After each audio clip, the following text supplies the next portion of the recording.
I haven't met Trump, so I don't have a lot of respect for him, and I think his behaviour after losing to Biden, otherwise terrible. I think what he's done on tariffs is madness. Tariffs are bad for jobs, they're bad for economic growth. Why do you think that the coalition failed to win the last election? We didn't get enough votes. I mean, I'm quite sure that Anthony Albanese believes in what he says. I mean, I don't, but... How about Crisafulli in Queensland? I like him. He's got a very interesting backstory, and the buffoon he replaced had to be replaced. Last week, I had the immense privilege of hosting former Prime Minister John Howard, OMAC, as my distinguished guest for a special live edition of Talking Tactics. Mr. Howard led Australia through a time of significant national and global transformation. To sit down with him and hear his insights on the current geopolitical climate, economic reform, defence policy, and Australia's place in a rapidly changing world was nothing short of extraordinary. His wisdom, humility, and unwavering belief in Australia's potential left a deep impression on both myself and my guests in the room. I believe in creating conversations that matter, and in addition to my regular videos on defence, government spending and infrastructure, I'd like to keep making these kinds of videos as well. You may have previously seen my conversations with Queensland Premier David Crisafulli, former opposition leader Peter Dutton, Brisbane Lord Mayor Adrian Schrinner, and of course,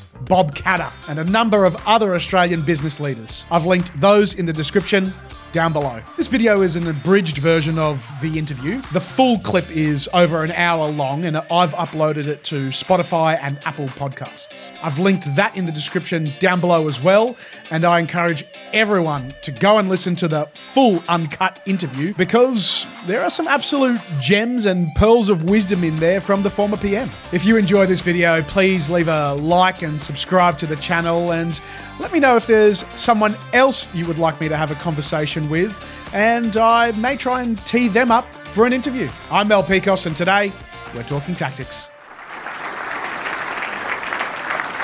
The Honourable John Howard, former Prime Minister of Australia, thanks for talking tactics. I want to start with the recent federal election. The coalition has suffered successive defeats at the federal level. Why do you think that the coalition failed to win the last election, despite what many considered a vulnerable Labor government?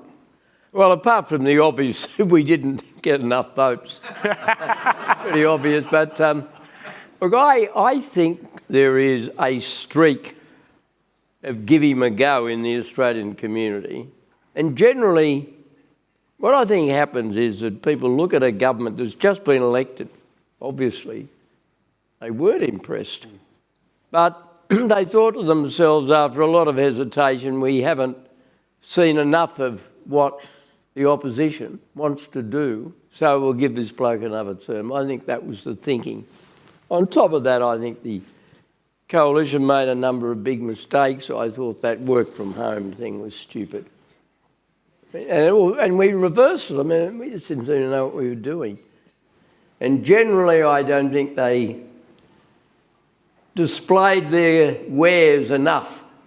The commentary around Peter Dutton always seems to be that he's quite scary on TV, but once you meet him, he's a decent, hard-working guy. He didn't scare me on TV, but then not many people did. But no, I understand that. He's a thoroughly decent man. But look, most people who get to the top in public life in Australia, I mean, I'll leave myself out of this because I'm an unreliable witness, are decent people.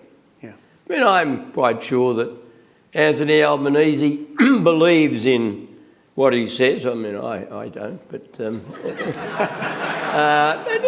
I don't want to denigrate him as an individual. I thought Bob Hawke was the best Labor, I stress the adjective, Prime Minister this country ever had. And we got on well, and after it was all over, we used to bump into each other a bit, and we had a common love of sport. They used to keep replaying two images of us at cricket. replayed him with his glasses being smashed by a bumper from a pressman, and they replayed me bowling or trying to bowl in the mountains of Kashmir. And I'm often asked, what was the biggest mistake you made as Prime Minister? And my reply was allowing the Pakistani army to talk me into bowling in Kashmir. It wasn't very glorious, but... It's better than Scott Morrison tackling a kid, though, isn't it? Oh, yeah. In terms of the coalition, do you think the party has lost a little bit of touch with its traditional base, small business owners, aspirations? Obviously we've lost touch with all the people who normally might have voted for us and who in the end didn't. And we need to spend the next 3 years with our new leadership team of Susan Lee and Ted O'Brien to rebuild. It's very important never to think that you can win an election simply because the public doesn't like the other bloke. I mean, there was a bit of a tendency on the part of the coalition to think they were underwhelmed with Albanese. He seemed, as he was, out of his depth, but that wasn't enough. They wanted to know how we would do things differently and better. And I don't think we met the market on that. And as everybody in this room knows, nothing beats meeting the market. You won 45% of the primary vote and won 94 seats? 47, actually. That was the coalition. Our primary vote... Even better.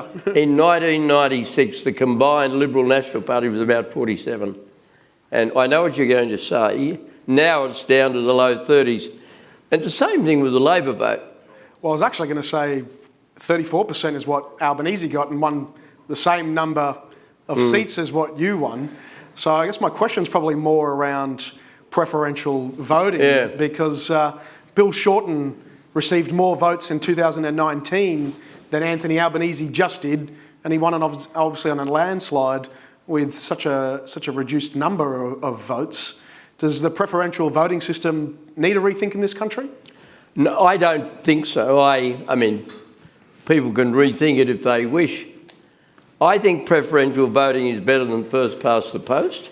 Those of you who studied the political history of the country might remember that in 1961, Menzies was the Prime Minister then, and it was some years after the Labor Party had split and the DLP had been formed, which was an anti-communist section of the Labor Party. And in 1961, Menzies was very unpopular, and yet Menzies only just scrambled back. If you'd have had first past the post voting, he'd have been annihilated because the Democratic Labor Party, the DLP, the fragment that had split from the major Labor Party, they gave their preferences to the Liberal Party ahead of the Labor Party. Despite this massive unhappiness with Menzies because of the split and because 15 to 20% of his former vote went to the DLP and 80 to 90% of them came back through the preferential system of the Liberal Party. Now, that is an argument that's selfishly directed to the interests of the Liberal Party. I think the advantage of a preferential system is that in the end, you end up with the person elected being the least rejected or detestable of all of the candidates. Of course, Anthony Albanese in a few days is about to meet Donald Trump. And in terms of... I haven't met Trump, and I have to be honest, I don't have a lot of respect for him, even though, broadly speaking, his party, the Republicans, are a centre-right party. But what I hold against him is that, to use an analogy that Australians will understand, is that when you're given out and the umpire's finger goes up, you leave the field. And I think his behaviour, after losing to Biden in 2020 in trying to overturn that result and clearly helping to organise that riot, I think it was terrible. I did not enjoy having to ring Kevin Rudd on the night of the 24th of November 2007 when I'd lost. My fellow Australians, a few moments ago I telephoned Mr Kevin Rudd and I congratulated him and the Australian Labor Party on a very emphatic victory. But I felt I had to do it. And I'm very sure Paul Keating did not enjoy losing to me in 1996, but it's the game you're in. And you just have to bear that. And I mean, it was human that he felt disappointed, but it wasn't acceptable that you then try and organise to put unreasonable pressure on your own Vice President, who's been a loyal, decent man in every way, Mike Pence, to get him to overturn the result. I couldn't overlook that. I mean, from an economic point of view, I think what he's done on tariffs is madness. Tariffs are bad for jobs. They're bad for economic growth. Some of the things he's done, I think he's entitled to put pressure on the rest of the world to spend more money on defence. I don't object to that. I think we should spend more money on defence. I don't have that problem with it. It's really other things. I mean, we've just commemorated 80 years of the liberation of Europe, of France from the Nazis in 1944. And the three largest contributors to the invading armies on the 4th of June were American, British and Canadian. Donald Trump ought to remember that when he says rude things about the Canadians. Canadians contributed massively to the liberation of Europe.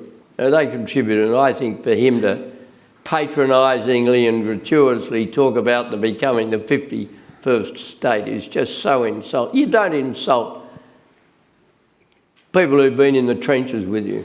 I think that's bad. There is quite a bit of instability in the world. What should Australia be doing, in your view, then, to potentially prepare for such a conflict? Well, we must spend more on defence.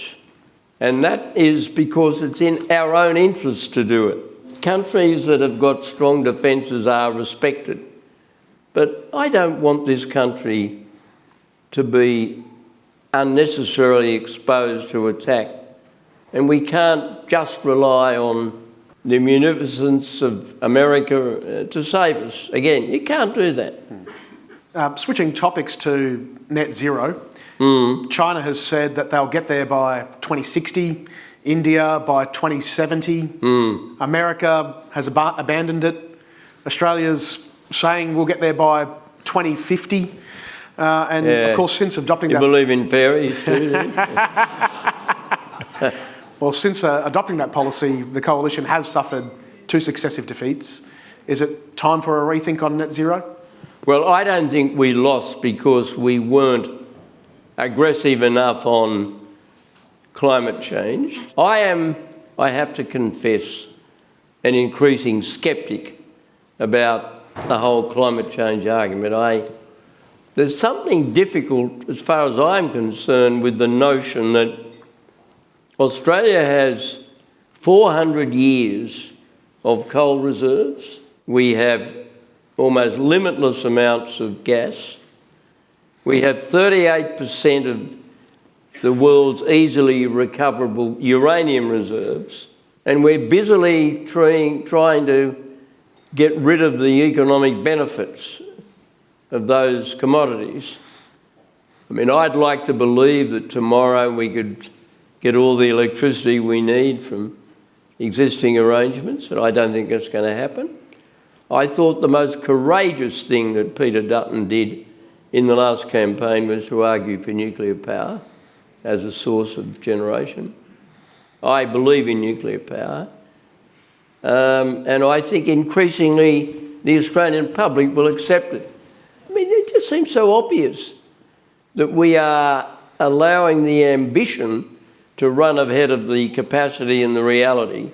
Can we make net zero? Now, it's a nice idea. I'd love to be able to do it tomorrow. I'd love to have a situation where we could depend as to 70, 80, 90% of our electricity supplies on renewables and just have something else as a backup. But what is that something else?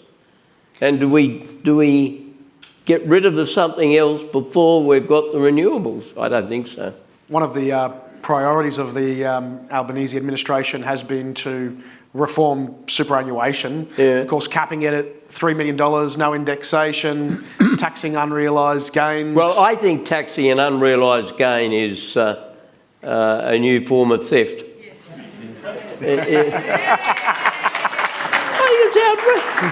Look, a tax system should be simple and transparent. And the idea that you can be sent a bill by the Australian Tax Office for an increase in the value of something when you haven't got the benefit of that increase is ridiculous. I have reservations about the current superannuation system, but I don't, I'm not arguing that it should be totally dismantled, but there should be a total no-no to the idea of taxing unrealised gains. That's wrong. It violates the fundamental principle of simplicity and transparency. A lot of politicians want to be like John Howard. Who reminds you of a younger John Howard in today's current parliament? No, I've never, I'm not a very reliable judge of that. Look, I wish, naturally, as a partisan Liberal, I wish Susan Lee great success. I'll do everything I can to help her. And from the nation's point of view, I hope that the re-elected government does a good job. I like the Defence Minister. I think he's sort of sounds common sense. I am a little short on others, but I'm impressed with the presentation skills of the new New South Wales Premier, Chris Minns. I'm told the new Premier in South Australia, Malinauskas, is good. I don't know. Man, the people who told me that are mainly Labor people. So. But maybe he is good. I wish him well. How about Crisafulli in Queensland? Well, I like him. He's got a very interesting backstory. North Queensland, Italian, cane growing. All those things, they're all part of the Australian story. And the buffoon he replaced had to be replaced. and I don't say that because he is Labor. I mean, I've said a couple of complimentary things about Labor. And Jim Killen, who you all remember, used to say that not all the good bowlers are in the same side, and that's true. The Honourable John Howard, thanks for talking tactics. Great pleasure. It truly was an honour. Thank you, Mr. Howard, for your service to our country and for joining me in such an open and candid discussion. Remember, the full 1 hour interview is online right now on Spotify and Apple Podcasts, and I've linked those in the description down below. Let me know in the comments if you agree with anything Mr. Howard said, and also if you disagree. I'd love to know your thoughts. Remember to like and subscribe if you haven't already so you don't miss my next video and my next interview. That's it for today. I'm Mel Pikos, and we've been talking tactics.